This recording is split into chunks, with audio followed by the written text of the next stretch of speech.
കിട്ടുന്നു പോലെ കാണാൻ പറ്റുന്നുണ്ടോ? കാണാൻ പറ്റുന്നുണ്ടല്ലോ അല്ലേ?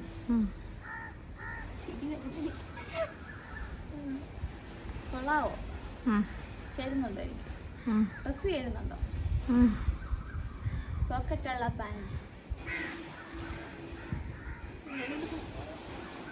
മുടി കെട്ടി വെക്കേണ്ടതായിരുന്നു.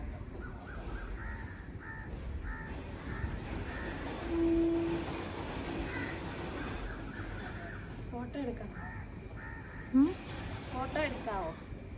ഫോട്ടോയോ? അതെവിടെ നടക്കണോ? Hi hello. അപ്പം നമ്മൾ കഴിഞ്ഞ ദിവസം ഒരു പാൻറ് കട്ട് ചെയ്യുന്ന വീഡിയോ ഞാൻ കാണിച്ചിട്ടുണ്ടായിരുന്നു. ഇന്ന് നമ്മളതിൻ്റെ സ്റ്റിച്ചിങ് ആണ് കാണിക്കാൻ പോണത്. അപ്പോൾ ഒരു ഡിസ്ക്ലൈമർ എന്നോണം എനിക്ക് പറയാനുള്ളത്, ഇത് ആക്ച്വലി ഒരു ട്യൂട്ടോറിയൽ വീഡിയോ അല്ല. എന്നാൽ നിങ്ങൾക്ക് അത്യാവശ്യം കാര്യങ്ങൾ മനസ്സിലാകുന്ന ഒരു വീഡിയോ ആണ് താനും. നമ്മുടെ ചാനലിൽ ഓൾറെഡി ഞാൻ ഡീറ്റെയിൽ ആയിട്ട് പാൻറ്റിൻ്റെ കട്ടിങ്ങും സ്റ്റിച്ചിങ്ങും ഒക്കെ ചെയ്തിട്ടിട്ടുണ്ട്. അപ്പോൾ ഈ വീഡിയോ നിങ്ങളൊരു ഫൺ സൈഡിലോ എൻ്റർടൈൻമെൻറ്റ് സൈഡിലോ ഒക്കെ കണ്ടാൽ മതി. അപ്പോൾ തയ്ക്കുന്ന സമയത്ത് ബോറടിക്കുമ്പോഴത്തേനെ സൈഡിലിരുന്ന ഒരാൾ വർത്താനം പറയാനുണ്ടെങ്കിൽ ഒരു രസമല്ലേ? അപ്പോൾ ഞാൻ നിങ്ങളുടെ കൂടെ ഇരുന്ന് വർത്താനം പറയാൻ പോവാം. അപ്പോൾ തയ്ക്കുന്ന കാര്യങ്ങൾ ഞാൻ ഈ കൂടെ പറഞ്ഞു പോകുന്നുണ്ട്. കൂടെ എൻ്റെ ലൈഫിൽ നടക്കുന്ന കാര്യങ്ങൾ നിങ്ങൾക്ക് കാണാൻ പറ്റും. നമ്മൾ ഈ കുഞ്ഞു മക്കളെയൊക്കെ വെച്ച് തയ്ക്കുന്ന ഒരുപാട് പേരുണ്ടല്ലോ, അവർക്കൊക്കെ ഒരുപാട് റിലേറ്റ് ചെയ്യാൻ പറ്റും ഈ വീഡിയോ. ആ കുഞ്ഞുങ്ങളെല്ലാവരും ഉറങ്ങി. എന്നാൽ പിന്നെ കുറച്ച് നേരം തയ്ക്കാമെന്നും പറഞ്ഞ് ഇരുന്ന് കഴിഞ്ഞാൽ ആ ഇരിക്കുന്ന സമയത്ത് ഒരു 5 പ്രാവശ്യങ്ങളിൽ ഇരുന്നിട്ട് എഴുന്നേൽക്കേണ്ടി വരും. അപ്പോൾ ചിലർക്ക് തോന്നും, എന്നാൽ പിന്നെ എന്തിനാ ഈ പണിയൊക്കെ ചെയ്യുന്നത്, കുഞ്ഞുങ്ങളെ നോക്കിയിരുന്നാൽ പോരെയെന്ന്. അന്നമാണല്ലോ ഉന്നം, അപ്പോൾ അതും നടക്കണമല്ലോ. അപ്പോൾ ഞാനിവിടെ ഫോൾഡ് വരുന്നിടമെല്ലാം അയൺ ചെയ്തെടുത്തിട്ടുണ്ട്. ഞാൻ കാണിച്ചില്ല, ജസ്റ്റ് ഇതുണ്ടല്ലോ വേസ്റ്റ് പാൻറ്റ് വരുന്നിടം അയൺ ചെയ്തെടുത്തിട്ടുണ്ട്. അതേപോലെ തന്നെ പാൻറ്റിൻ്റെ ബോട്ടം താഴ്വശം അതും ഒന്ന് പ്രസ് ചെയ്തെടുത്തിട്ടുണ്ട്. നമുക്ക് സ്റ്റിച്ച് ചെയ്യാം. ഇതാണ് back side.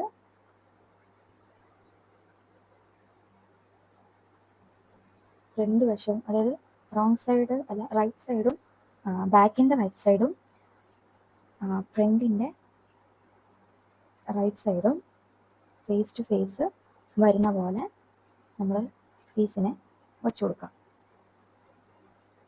Back right side, front right സൈഡും ഇങ്ങനെ അതേപോലെ വെച്ച് കൊടുക്കാം. റൈറ്റ് സൈഡ് എന്ന് ഞാൻ ഉദ്ദേശിച്ചത് നല്ല വശം എന്നാണ്. സെപ്പറേറ്റ് ചെയ്ത് ആദ്യമേ എടുക്കുകയാണെങ്കിൽ കുറച്ചുകൂടെ എളുപ്പമായിരിക്കും കേട്ടോ. അപ്പം ഈ ഫോൾഡ് വരുന്നുണ്ടല്ലോ, അതൊന്ന് ഞാൻ ജസ്റ്റ് സ്റ്റിച്ച് ചെയ്യണം. അതായത് ഈ മടക്കി അടിക്കാൻ വേണ്ടിയിട്ടുള്ളതിൻ്റെ ആദ്യത്തെ ഒരു 1/2 ഇഞ്ച് അകത്തേക്കാക്കിയിട്ട് മടക്കുക.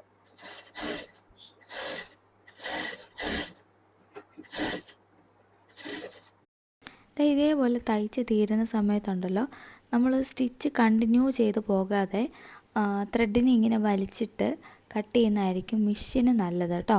ഇതെന്നോട് ഞാൻ മെഷീൻ മേടിക്കാൻ പോയ സമയത്ത് ആ ചേട്ടൻ പറഞ്ഞതാണ്. അല്ലെന്നുണ്ടെങ്കിൽ നമ്മൾ ഈ പ്രഷർ ഫൂട്ടും ഇതിൻ്റെ അടിയത്തെ ടീത്തും ഒക്കെ പെട്ടെന്ന് ഡാമേജ് വരാൻ സാധ്യത ഉണ്ടെന്നാണ് പറഞ്ഞത്.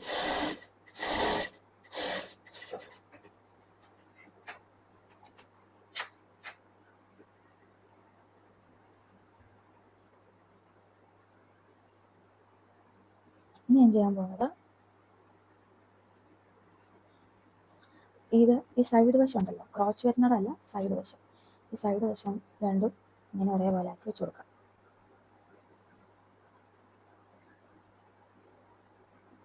എന്നിട്ട് നമുക്ക് പോക്കറ്റ് വെക്കണ്ടേ, പോക്കറ്റ് വെക്കുന്നതിന് വേണ്ടിയിട്ട് ഒരു 2 ഇഞ്ചോളം ഇങ്ങോട്ടേക്ക് മാറ്റി ഒന്നെങ്കിൽ ഒരു കട്ടിട്ട് കൊടുക്കാം, അല്ലെങ്കിൽ മാർക്കിങ് ചെയ്ത് കൊടുക്കാം. ഞാൻ കട്ടാണ് ഇടാൻ പോകുന്നത്. ഒരു 2 ഇഞ്ച്, 1.5 ഇഞ്ച് നേരെ കൊടുക്കാം. എന്നിട്ട് മാച്ചിട്ട് കൊടുക്കാം.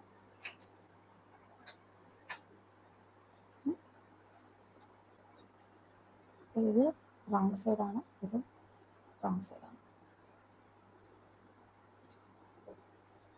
ഇനി നമുക്ക് നല്ല വശത്ത് നമ്മുടെ പോക്കറ്റിനുള്ള പീസ് വെച്ച് സ്റ്റിച്ച് ചെയ്തെടുക്കാം. നോച്ചിട്ട് കൊടുത്തടുത്ത് കറക്റ്റായിട്ട് സെറ്റ് ചെയ്ത് വെച്ചിട്ട് അപ്പം നമ്മൾ 4 പീസിലും ഇതുപോലെ പോക്കറ്റിൻ്റെ പീസ് അടിച്ചെടുക്കണേ.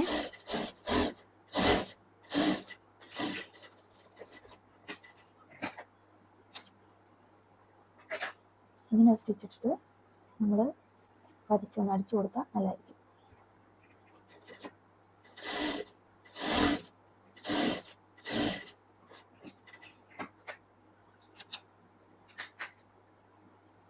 ഞാൻ മെഷീൻ മേടിക്കാൻ പോയപ്പോഴത്തേനും ആ പുള്ളി എനിക്ക് ആദ്യം പറഞ്ഞ അതൊരു ടിപ്പാണ്. അതായത് നമ്മൾ ഞാൻ കാണിച്ചത് തയ്ക്കുന്ന സമയത്ത് കണ്ടിന്യൂ ചെയ്ത് ത്രെഡിനെ കൊണ്ടുപോയിട്ട് കട്ട് ചെയ്യരുത്. യോ യോ യോ തയ്യക്കാരി, കൊച്ചു തയ്യക്കാരി, അങ്ങോട്ട് മാറടി മാറടി. യോ യോ യോ യോ യോ അയ്യോ അയ്യോ അയ്യോ അയ്യോ അയ്യോ എൻ്റെ അമ്മച്ചി. ആ ഓ ജോജി ഇവിടെ ത്രെഡ് കട്ടർ. കയറിക്കോ അമ്മേ.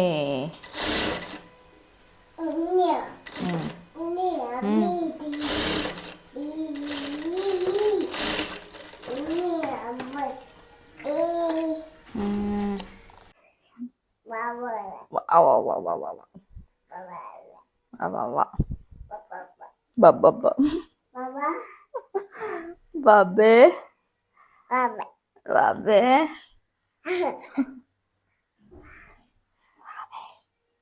അച്ചിക്കുട്ടി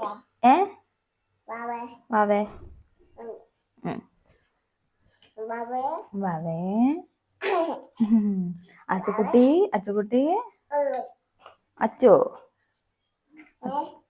അച്ചുകുട്ടി ഒരു പാട്ട് പാടിക്കേ. കാക്കേ കാക്കേ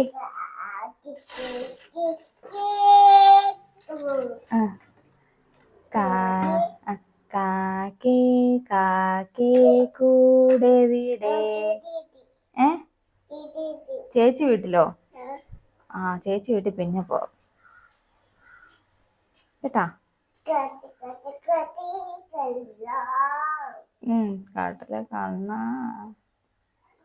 കണ്ണിലുണ്ണിയാണേ കണ്ണനാണേ കൊച്ചു കൊമ്പനാണേ വമ്പനാണേ ചേലുണ്ട് കലയുണ്ട് ചേറ്റുമുറം ചെവിയുണ്ട്. ഇത് ഫ്രണ്ടാണോ ബാക്കാണോ? ഇത് ബാക്കാ.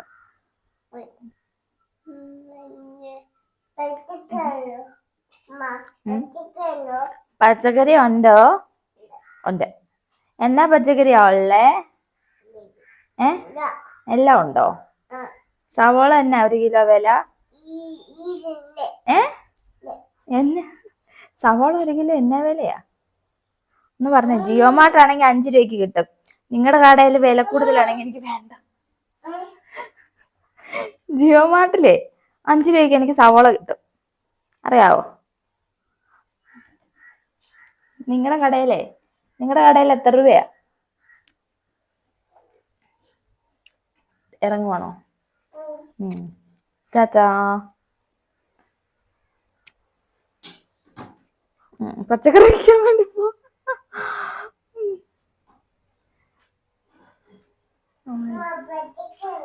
പച്ചക്കറി ഉണ്ടോ? എന്നാ പച്ചക്കറിയാ ഉള്ളേ?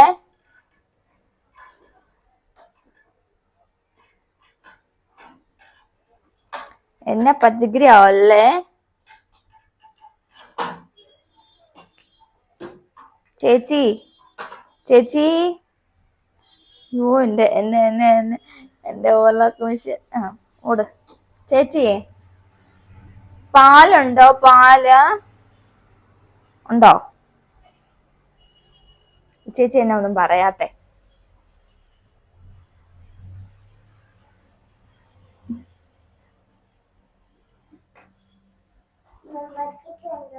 പച്ചക്കറി ഉണ്ടോ?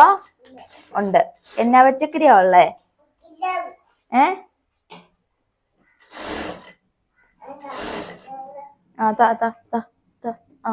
Thank you.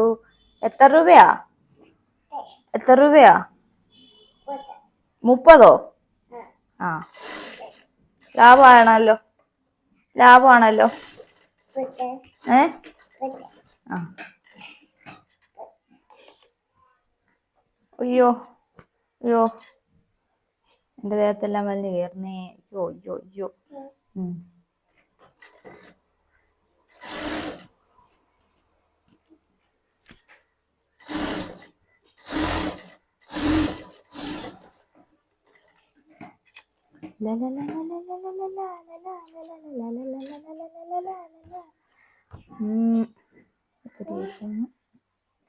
അയ്യോ പച്ചക്കറി ഉണ്ടുണ്ട്.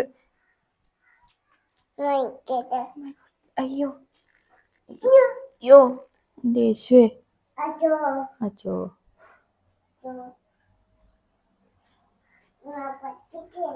എൻ്റെ പൊന്നേ ഈ പച്ചക്കറി ചേച്ചിയെ കൊണ്ട്. ആ പച്ചക്കറി ഉണ്ടോ? ഉണ്ട്.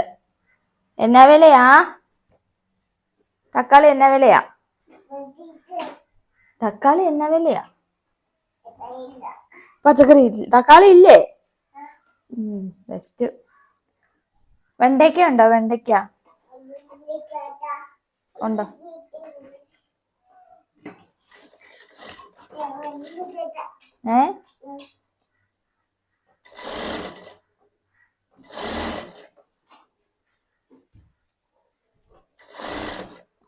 എൻ്റെ അമ്മോ.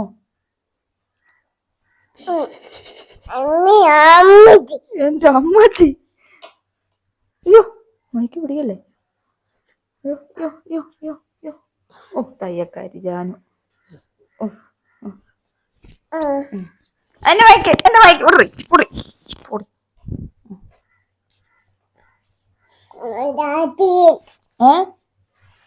നീയാണോ തയ്ക്കാൻ പോകുന്നേ? അത് കൊള്ളാം. ലഗ കത്രിയൊന്നും പിടിക്കണ്ട. മര്യാദക്ക് മടി ഇരുന്നാ മതി.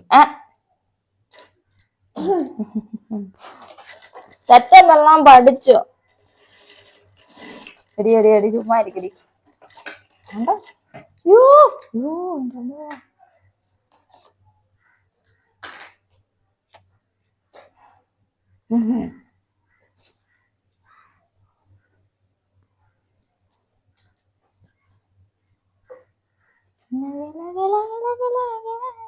എടി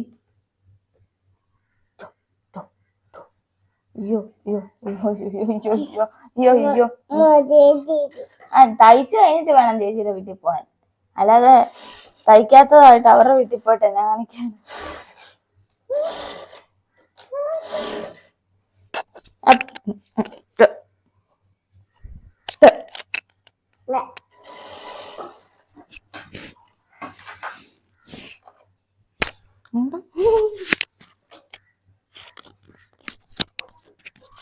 കൈയിടല്ലേ.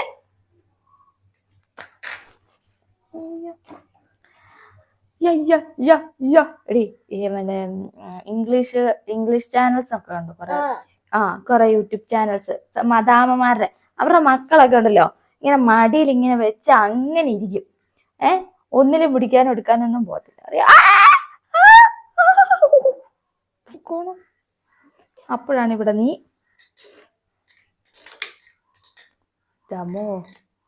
ഞാൻ ഓഫാക്കി മിഷൻ. ഞാൻ ഓഫാക്കി.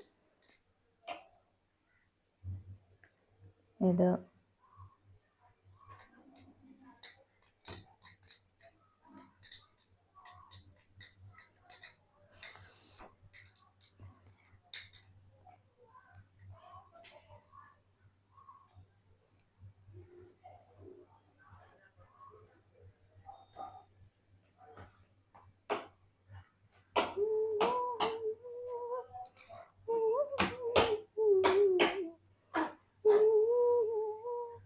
ഇനി ഫ്രണ്ട്. അടി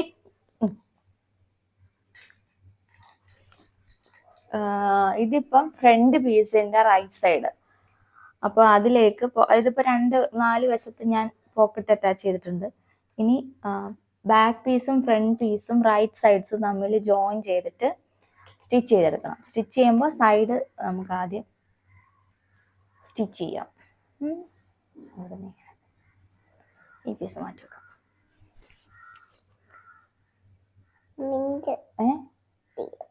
എന്താണ് എന്താ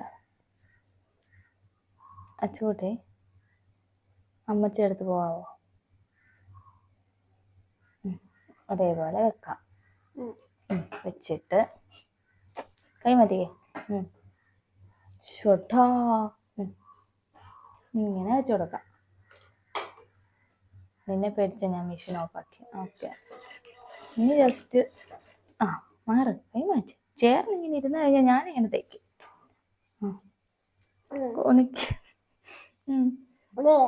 മതി. ശരി ശരി ശരി ശരി. നീ ഒന്നും ചെയ്യണ്ട. ഞാൻ എങ്ങനെയാലും രക്ഷപ്പെടാനൊരു വഴി നോക്കുമ്പോ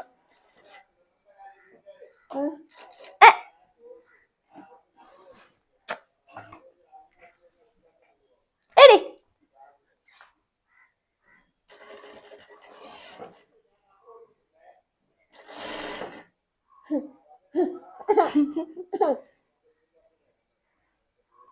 ദൈവമേ, കുഞ്ഞെ ഭയങ്കര ഡേഞ്ചറാ നീ ഇങ്ങനെ ഇരിക്കുന്നത് കേട്ടോ.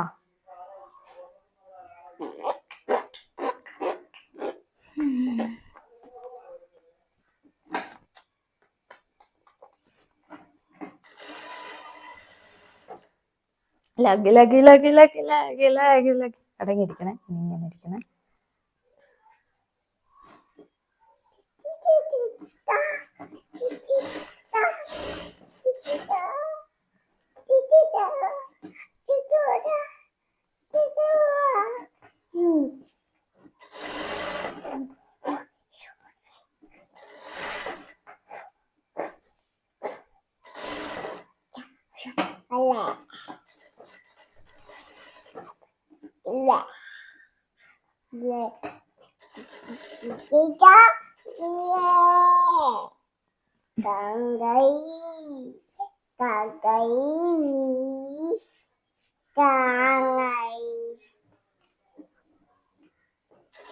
അയ്യോ ഡേ അച്ചോട്ടി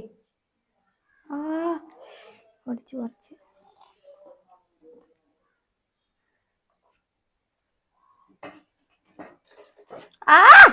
പിന്നെ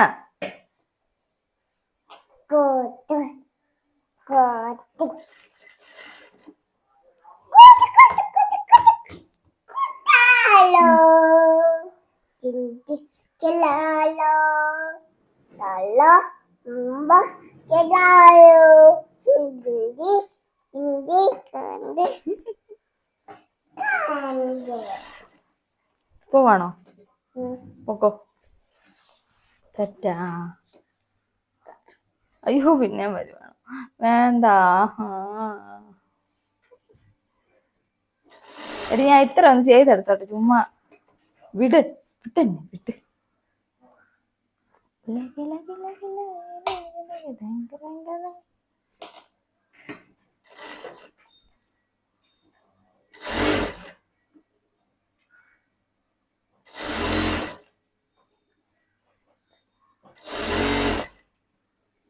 അയ്യോ എൻ്റെ അമ്മേ, അമ്മേ അമ്മേ.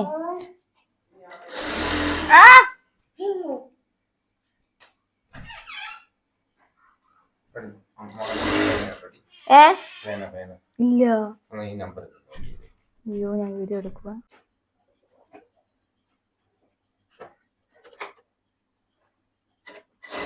ഇങ്ങനെ തയ്ച്ച് വരുമ്പോഴത്തേനും നമ്മൾ ഈ ഫോൾഡ് ചെയ്ത് വെച്ചിട്ടുണ്ടല്ലോ തയ്യൽ, ഇതിങ്ങനെ കൃത്യമായിട്ട് വെച്ച് കൊടുക്കണം. ഫോൾഡ് വരുന്നിടം ഇങ്ങനെ, ഇത് ഇവിടം വരെ ഞാൻ ഇങ്ങനെ സ്ലിറ്റ് പോലെ കൊടുക്കാൻ ഉദ്ദേശിക്കുന്നുണ്ട്. അപ്പോൾ തയ്ച്ച് ഈ ഒരു സ്പേസ് ഇങ്ങനെയല്ലേ ഇപ്പം ഇരിക്കുന്നത്, ഇതിനെ ഫോൾഡ് ചെയ്ത് കൊടുത്തിട്ട് ഇവിടം വരെ തയ്യൽ കൊണ്ട് നടത്തിച്ചിട്ട് എടുക്കാം.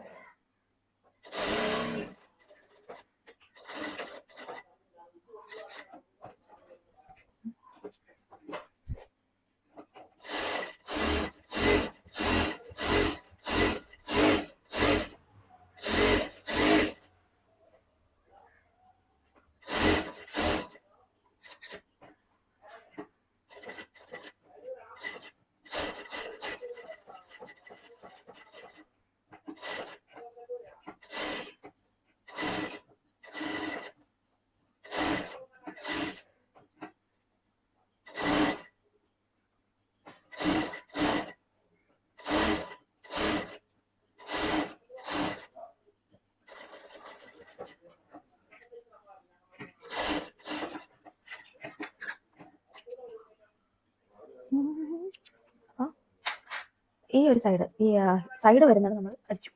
ഇനി നമ്മൾ ഈ സ്ലിറ്റ് ഉണ്ടോ, ഈ സ്ലിറ്റിനെ തയ്ച്ചെടുക്കണം. പല മെത്തേഡുണ്ട്, എന്നാലും ഞാൻ യൂഷ്വലി ചെയ്യാറുള്ളത് കാണിച്ചു തരാം. ഇപ്പം ഇതിങ്ങനെ ഓപ്പൺ ആയിട്ടിരിക്കുവാണല്ലോ, കാണാം. ഇതിപ്പോൾ തയ്യൽ വരുന്ന റോങ് സൈഡാണ് നമ്മൾ എടുത്തിട്ടുള്ളത്. അപ്പോൾ ഇതിനെ ഇങ്ങനെ മുകളിലേക്കാക്കി വെച്ച് കൊടുക്കാം. എന്നിട്ട് ഈ ഫോൾഡ് ഉള്ളിലേക്കാക്കി മടക്കി വെച്ച് കൊടുക്കാം.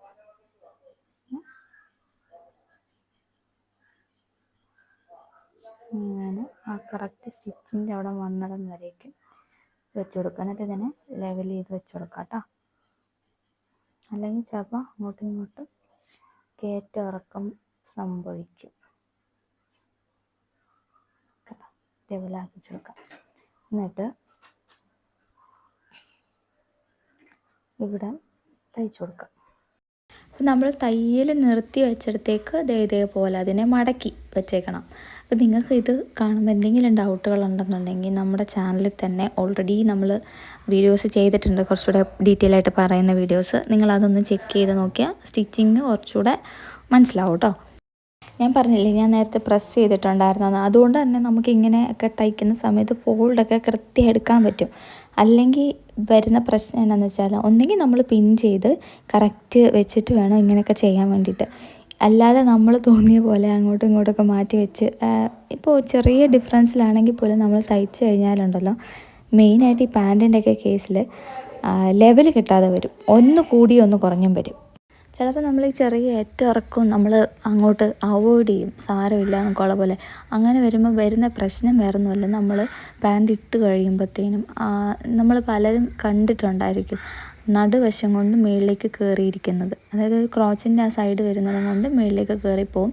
ഈ സൈഡ് കറക്റ്റായിട്ട് നിൽക്കുകയും ചെയ്യും, ലെവലില്ലാത്ത പോലെ നിൽക്കും. പലരും പറഞ്ഞ് ഞാൻ കേട്ടിട്ടുണ്ട് ഇങ്ങനെ ഉള്ളിലേക്കായിപ്പോൾ. ഇത് നമ്മൾ ഈ ക്രോച്ചിൻ്റെ അവിടെ വരുന്ന വേരിയേഷൻ അനുസരിച്ച് ചെറുതായിട്ട് ട്രിം ചെയ്തൊക്കെ കൊടുക്കുമ്പോൾ വരുന്ന പ്രശ്നമാണ്. അപ്പോൾ അത് ഒഴിവാക്കാനാണ് ഞാൻ കഴിഞ്ഞ വീഡിയോക്കകത്ത് പറഞ്ഞ പോലെ തന്നെ നമ്മുടെ രണ്ട് ഫ്രണ്ടിലെയും ബാക്കിലെയും പീസുകൾ എപ്പോഴും മെഷർ ചെയ്ത് ഈക്വൽ ആണോ എന്നുള്ളത് ഉറപ്പ് വരുത്തിയിട്ട് വേണം നമ്മൾ കട്ട് ചെയ്യാൻ വേണ്ടിയിട്ട്. അഥവാ അത് ഈക്വൽ അല്ല എന്നുണ്ടെങ്കിൽ ഈക്വൽ ആകുന്ന രീതിയിലേക്ക് നമ്മളതിനെ മാറ്റണം. ഇപ്പോൾ സ്റ്റിച്ചിങ്ങിൻ്റെ കാര്യത്തെക്കുറിച്ച് പറയുകയാണെങ്കിൽ ഇതാണ് ശരിയായ മെത്തേഡ് എന്ന് നമുക്കൊന്നിനകത്തും ഫിക്സ് ചെയ്ത് പറയാൻ പറ്റത്തില്ല. ഇപ്പോൾ 5 1 6 പറയുന്ന പോലെ തന്നെയാണല്ലോ 3 3 6 പറയുന്നത്. അപ്പോൾ ഒരു കാലിലെ സ്ലിറ്റ് ഞാൻ റെഡിയാക്കി എടുത്തിട്ടുണ്ട്. ഇനി ഇതേപോലെ അപ്പോൾ സ്ലിറ്റ് കംപ്ലീറ്റ് ആക്കി കഴിഞ്ഞ് കഴിഞ്ഞാൽ നമുക്ക് ഈ ഓപ്പൺ ആയിട്ട് നിൽക്കുന്ന ഫോൾഡില്ലേ അതിനെ ഒന്ന് ക്ലോസ് ചെയ്ത് കൊടുക്കണം, അതായത് അതൊന്ന് അടിച്ചു കൊടുക്കണം. അപ്പോൾ സ്ലിറ്റ് കംപ്ലീറ്റ് ആയി കഴിയുമ്പോഴത്തേനും നമ്മൾ ഈ ഫോൾഡ് ചെയ്ത് അടിക്കാൻ വേണ്ടിയിട്ട് കൊടുത്തിരിക്കുന്നില്ലേ അതിനെ അടിച്ചു കൊടുക്കണം. 1-2 പ്രാവശ്യമൊക്കെ നമ്മൾ നന്നായിട്ടൊന്ന് പ്രാക്ടീസ് ചെയ്തെടുത്ത് കഴിഞ്ഞാലുണ്ടല്ലോ, ഇത് അത്രയും എളുപ്പത്തിൽ നമുക്ക് ചെയ്തെടുക്കാവുന്നുള്ള കാര്യമേ ഉള്ളൂ. കട്ട് ചെയ്യുന്ന സമയത്ത് ഞാൻ പറഞ്ഞിട്ടുണ്ടായില്ലേ, ചരിച്ചൊരു മാർക്കിങ് കൊടുക്കുകയാണെങ്കിൽ നമുക്ക് സ്റ്റിച്ച് ചെയ്യുന്ന സമയത്ത് എവിടെയാണ് സ്റ്റിച്ച് വരേണ്ടതെന്നും എവിടം വരേക്ക് സ്ലിറ്റ് വരണം എന്നുള്ളതൊക്കെ നമുക്ക് ഏകദേശം ഐഡിയ കിട്ടുമെന്നുള്ളത് പറഞ്ഞല്ലോ. അപ്പോൾ ഇത് കാണുമ്പോൾ നിങ്ങൾക്കത് കൊണ്ടുള്ള ഗുണം മനസ്സിലായി കാണുമെന്ന് വിശ്വസിക്കുന്നു. ഇനി നമുക്ക് ക്രോച്ചിൻ്റെ അവിടെ നിന്ന് താഴേക്ക് വരേക്ക് സ്റ്റിച്ച് ചെയ്യണം. അതായത് ഞാനിപ്പോൾ ഫിനിഷ് ചെയ്യുന്ന രീതി കാണുമ്പോൾ നിങ്ങൾക്ക് മനസ്സിലാവുമായിരിക്കും. ഒരു ലെഗ് ഫിനിഷ് ചെയ്ത് ഒരു കാല് ഫിനിഷ് ചെയ്തിട്ടാണ് ഞാൻ അടുത്ത കാല് എടുക്കുന്നത്. അപ്പോൾ ഇനി അതല്ലാതെ കണ്ട് നമുക്ക് ചെയ്യാൻ പറ്റുന്ന എന്താ, 2 ക്രോച്ചുകൾ തമ്മിൽ ഫുള്ളായിട്ട് ജോയിൻ ചെയ്ത് എടുത്തിട്ട് അതിന് ശേഷം ഏറ്റവും ഫൈനലായിട്ട് ഒരറ്റം തൊട്ട് ഈ അറ്റം വരെ തയ്ച്ച് വരുന്ന മെത്തേഡും ഉണ്ട്. പക്ഷേ അതിൽ ഈ പറയുന്ന പോലെ ക്രോച്ചിനൊരു പിടുത്തം വരാൻ ചാൻസ് കൂടുതലാണ്. ഇതാകുമ്പോൾ അത്രയും അങ്ങനെ ഒരു പ്രശ്നമില്ല, മറ്റേതൊരു ചെറിയ പിടുത്തം പോലെ വരാൻ സാധ്യതയുണ്ട്. അപ്പോൾ ഇതൊക്കെ നമ്മൾ ചെയ്ത് നോക്കിയെങ്കിലേ നമുക്ക് അതിൻ്റെ അകത്തുനിന്നുള്ള ഡിഫറൻസ് എന്താണ്, പറയുന്നതിനകത്ത് വല്ല കാര്യമുണ്ടോ എന്നൊക്കെ മനസ്സിലാകത്തുള്ളൂ. എന്നിട്ട് നമ്മൾ ആ എക്സ്ട്രാ നിൽക്കുന്നതൊക്കെ ഒന്ന് ട്രിം ചെയ്ത് ലെവലാക്കി എടുക്കുക. അപ്പം ഉറപ്പായിട്ടും 2 സ്റ്റിച്ചെങ്കിലും കൊടുത്തിരിക്കണം കേട്ടോ പാൻറ്റിൻ്റെ കേസിൽ. ഓവർലോക്കും ഒക്കെ ചെയ്തെടുക്കാൻ പറ്റുവാണെങ്കിൽ അത്രയും നല്ല കാര്യം നമുക്ക് വേണ്ടിയിട്ട് നമ്മൾ തയ്ച്ചിടുന്നതാണെങ്കിൽ ഒരു നല്ല ലുക്കിൽ അത് കിട്ടുമല്ലോ. അപ്പോൾ ഇതേപോലെ തന്നെ അടുത്ത കാലിൻ്റെതും റെഡിയാക്കി എടുക്കുക. എന്നിട്ട് നമ്മൾ ക്രോച്ച് തമ്മിൽ കണക്ട് ചെയ്യുക, അതിന് ശേഷം വേസ്റ്റ് ബാൻഡ് കണക്ട് ചെയ്യുക, പിന്നെ എലാസ്റ്റിക് ഇട്ട് ഫിനിഷ് ചെയ്യുക. അപ്പോൾ ഇതിത്രയും ഞാൻ പറഞ്ഞ് അവസാനിപ്പിച്ചത് വേറൊന്നും കണ്ടല്ല. ഈ ചെയ്യുന്ന വീഡിയോ ആക്ച്വലി എൻ്റെ ഫോണിൻ്റെ സ്റ്റോറേജ് ഫുള്ളായിട്ട് ബാക്കി ഷൂട്ടായിട്ടില്ലായിരുന്നു, ഞാനത് കണ്ടില്ല. ഇതാണ് മിക്കവാറും ടൈലറിങ്ങിൻ്റെ വീഡിയോ ചെയ്യുമ്പോൾ ഉള്ളൊരു കുഴപ്പം. ഇത്രയും മണിക്കൂറുകളുള്ള ഫുട്ടേജ് ഒന്നും നമുക്ക് കണ്ടിന്യൂസ് ആയിട്ട് എടുക്കാൻ പറ്റത്തില്ല. കുഞ്ഞുങ്ങളുടെ ഫോട്ടോസും വീഡിയോസും ഒക്കെ കാണുമായിരിക്കും. അപ്പോൾ അതൊന്നും ഡിലീറ്റ് ചെയ്യാനായിട്ട് മനസ്സും വരത്തില്ല. അപ്പം തന്നെ ഇത്രയും സ്റ്റോറേജുമായി വീഡിയോ പിന്നെ ഇത് എഡിറ്റ് ചെയ്ത് ഒക്കെ വരുമ്പോഴത്തേനും തന്നെ വീണ്ടും സ്പേസ് വേണ്ടി വരും. അപ്പോൾ അത്രയും ചെയ്ത് വരുമ്പം ഇങ്ങനെയൊരു സ്ട്രഗിൾ വരുമ്പോൾ വീണ്ടും എൻ്റെ മനസ്സ് മടുക്കും. അതാണ് ഞാൻ പിന്നെയും വീഡിയോ അങ്ങ് എടുത്തതാണെങ്കിൽ പോലും കഷ്ടപ്പെട്ട് എടുത്തതെന്ന് പറഞ്ഞാലും ചിലപ്പോൾ അതങ്ങ് ഡിലീറ്റ് ചെയ്യുന്നത്. അപ്പോൾ ട്യൂട്ടോറിയൽ കാണണം എന്നുള്ളവർ ഞാൻ ഓൾറെഡി കഷ്ടപ്പെട്ട് വീഡിയോ ചെയ്തിട്ടുണ്ട്. അതിനകത്തെല്ലാം ഞാൻ ഡീറ്റെയിൽ ആയിട്ട് പറഞ്ഞിട്ടുമുണ്ട്. അപ്പോൾ അതൊന്ന് കണ്ടു നോക്കണേ. അപ്പോൾ അതേപോലെ തന്നെ നമ്മൾ സ്റ്റിച്ച് ചെയ്ത് കാണിക്കുന്ന പല സാധനങ്ങളും എനിക്ക് അതിൻ്റെ അതായത് ഫൈനലായിട്ടുള്ള സംഗതി കാണിക്കാൻ പറ്റാറില്ല. ഒന്നാമത്തെ കാര്യം അത് മോസ്റ്റ്ലി കസ്റ്റമറിൻ്റെ സാധനമായിരിക്കും. ലാസ്റ്റ് മിനിറ്റ് ആയിരിക്കും തയ്ച്ച് തീരുന്നത്. അപ്പോൾ തയ്ച്ച് തീരുന്നത് ഇവർ കൊണ്ടുപോകുന്നതും ചിലപ്പോൾ ഒരുപോലെ ആയിരിക്കും. അതേപോലെ ഒറ്റയ്ക്ക് വീഡിയോ എടുക്കുന്നതുകൊണ്ട് തന്നെ തല ഏതാ വാലേതാന്നൊന്നും ചിലപ്പോൾ കാണത്തില്ലായിരിക്കും. പകുതി ഫുട്ടേജും അതിലേ അങ്ങനെ പോവും. അപ്പോൾ ഇത് ഞാൻ എനിക്ക് വേണ്ടി തയ്ച്ചതായതുകൊണ്ട് മോഡലിങ് ഞാൻ തന്നെ ആയതുകൊണ്ട് കുഴപ്പമില്ല, ഇട്ടൊക്കെ കാണിക്കാൻ പറ്റും. അപ്പോൾ വീഡിയോ ഇഷ്ടപ്പെട്ടാൽ ഒന്ന് ലൈക്ക് ചെയ്ത് സപ്പോർട്ട് ചെയ്യുക. ഇതേപോലുള്ള ചാനൽ കാണാൻ വേണ്ടി ചാനലും കൂടെ സബ്സ്ക്രൈബ് ചെയ്തേക്കുക. അടുത്തൊരു വീഡിയോ ആയിട്ട് വേഗം വരാം. ടാറ്റാ.